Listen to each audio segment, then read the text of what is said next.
بسم اللہ الرحمن الرحیم۔ پیارے بچوں السلام علیکم۔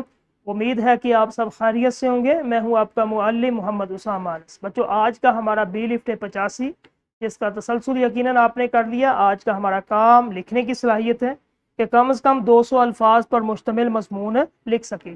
چلتے ہیں اپنے سبق کی طرف۔ سب سے پہلے آپ نے دیکھنا ہے کہ مضمون کے تاریخی اور لغوی ماخذ کیا ہے۔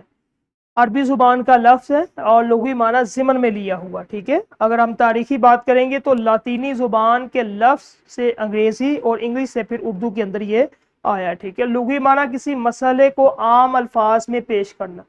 اردو مضمون نگاری کے معمار یعنی کہ کس نے صنف کو بنایا۔ اردو مضمون نگاری کا باقاعدہ آغاز سر سید احمد خان اور علی گڑھ تحریک کے زیر اثر ہوا۔ ان کے رفقائے کار یعنی کہ ان کے دوست، ان کے ہم عصر نے اس فن کو کی بنیاد رکھی اور اسے بام عروج تک پہنچایا۔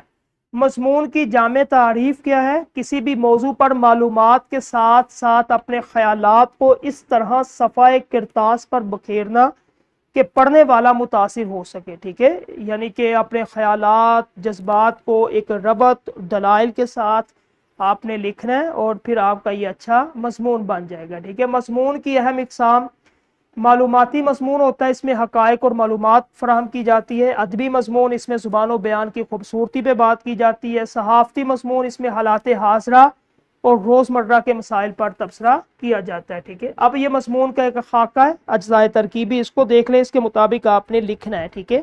مضمون سب سے پہلے تمہید، ٹھیک ہے، نفس مضمون اور خاتمہ، ٹھیک ہے۔ تمہید کسے کہتے ہیں؟ اس حصے میں مضمون کے موضوع کا تعارف کروایا جاتا ہے، یعنی کہ جو بھی آپ مضمون لکھ رہے ہیں کسی بھی موضوع پہ، اس میں آپ نے تعارف کروانا پہلے 2-3 لائنوں میں۔ یہ وہ دروازہ ہے جہاں سے قاری آپ کے خیالات کی دنیا میں داخل ہوتا ہے اور اسے دلچسپ اور متوجہ کرنے والا ہونا چاہیے۔ یعنی کہ آپ نے جب مضمون لکھنا ہے، آپ کی ابتدا پہلی 2 لائنیں اتنی اچھی ہو کہ پڑھنے والا مکمل مضمون پڑھنے پہ یعنی کہ وہ مائل ہو سکے، ٹھیک ہے۔ دوسرا حصہ ہوتا ہے بچوں نفس مضمون۔ نفس مضمون کیا کہ اس حصے میں مضمون کے موضوع کی مکمل تفصیلات اور دلائل شامل کیے جاتے ہیں۔ اس میں ہر وہ چیز آپ نے، یہ مضمون کا دل ہے، ٹھیک ہے۔ اس میں آپ نے تمام تر دلائل، اقوال، قرآن پاک کی جو ہے وہ آپ نے لکھی ہے، آیات، احادیث، ہر چیز، یا کسی کتاب کا حوالہ یا کسی بھی شاعر کا جو شعر آپ نے ریفرنس کے طور پہ دینا، اس میں ہر چیز آپ نے اس میں لکھنی ہے۔ تیسرا حصہ اختتام، ٹھیک ہے۔ اس میں مضمون کے تمام پہلوؤں کو سمیٹتے ہوئے نتیجہ یا سبق لکھا جاتا ہے۔ تحریر کو اچانک ختم کرنے کی بجائے قاری کو ایک حتمی اور واضح پیغام دے کر رخصت کیا جاتا ہے، یعنی کہ لاسٹ میں اینڈ پہ آپ نے کوئی ایسی 2-3 لائنیں لکھی ہیں جس میں مکمل مضمون کا نچوڑ ہو اور اس کے بعد جو ہے کوئی ایسا پیغام دے اس مضمون کے ذریعے تاکہ قاری کو اچھا لگے، ٹھیک ہے۔